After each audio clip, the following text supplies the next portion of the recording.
और ओडिशा से खबर है। ओडिशा में बिल्डिंग से ड्रोन टकराया, इमारत से टक्कर के बाद धमाका, नहीं बाल बाल बचे कई लोग।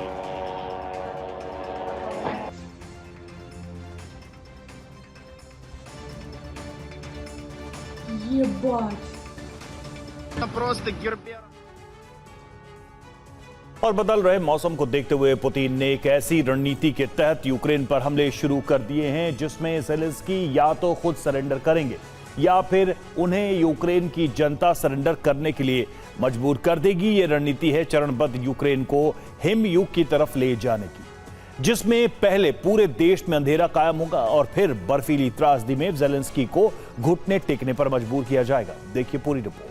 यूरोपीय देशों के बल पर पुतिन से टकराने की हिमाकत ज़ेलेंस्की को भारी पड़ती दिख रही है। नई रणनीति के तहत रूसी सेना ने एक ऐसे मिशन को गति दे दी है जिसमें यूक्रेन की ऊर्जा के स्रोत नष्ट हो रहे हैं। यूक्रेन पूर्वी क्षेत्र में अपनी जमीन खोता जा रहा है और उसकी समुद्री सीमा हमेशा हमेशा के लिए बंद होती जा रही है। यूक्रेन पर नया संकट, घट जाएगा क्षेत्रफल। रूस के राष्ट्रपति पुतिन ने तय कर लिया है कि युद्ध विराम की दिशा में प्रगति को रोकने का खामियाजा अब यूक्रेन को भुगतना ही पड़ेगा।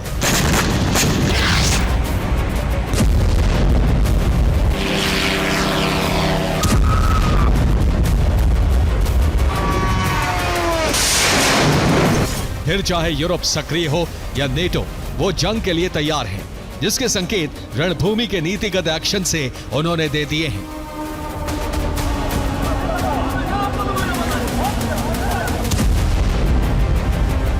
ये नेप्रोपेट्रोवस्क पर यूक्रेनी ड्रोन और उसके ठिकानों पर हुए हमले का वीडियो है।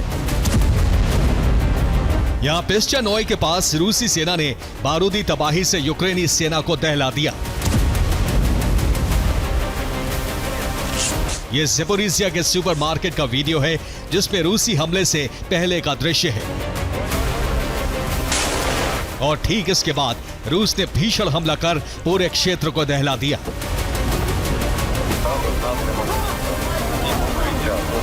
जबकि ये वीडियो मिर्नोहराद का है, वो क्षेत्र जिसे रूस ने करीब करीब नष्ट कर दिया है।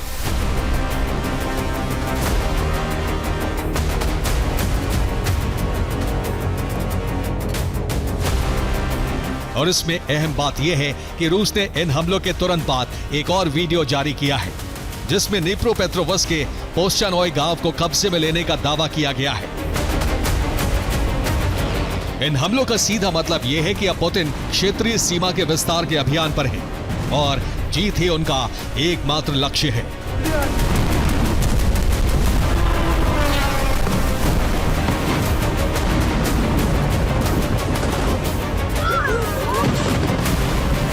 लेकिन इस लक्ष्य को पूरा करने के लिए इस समय बहुआयामी रणनीति पर चलना जरूरी है और वो कदम भी पुतिन उठा चुके हैं।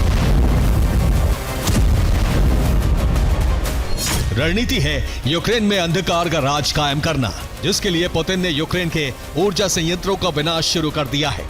ज्यादातर हमले यूक्रेन के बिजली संयंत्रों पर किए जा रहे हैं। पश्चिमी यूक्रेन की ट्रांसमिशन लाइन ध्वस्त की जा रही है। सेंट्रलाइज्ड ग्रिड से यूक्रेन की डिस्ट्रीब्यूशन लाइन नष्ट की जा रही है।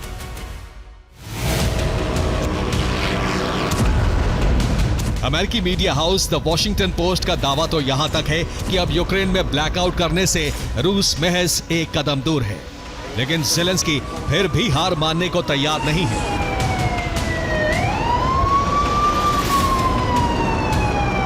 उनके मुताबिक यूक्रेन में एक भी ऐसा पावर प्लांट नहीं है जिस पर रूसी सेना ने हमला ना किया हो, लेकिन हम क्षमता वापस हासिल कर रहे हैं। इसमें क्षमता का मतलब सिर्फ बिजली संयंत्रों से सप्लाई नहीं है, बल्कि रूस के हमलों से सुरक्षा के संसाधन भी हैं, क्योंकि इस समय यूक्रेन 2 मोर्चों पर संघर्ष कर रहा है।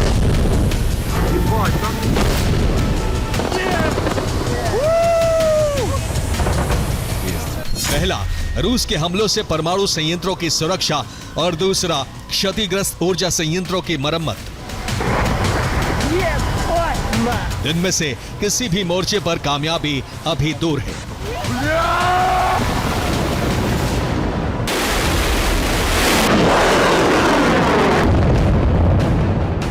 यूक्रेन पर नियंत्रण के इस मिशन में ब्लैकआउट के लिए हमलों की गति बढ़ाने का एक बड़ा उद्देश्य है।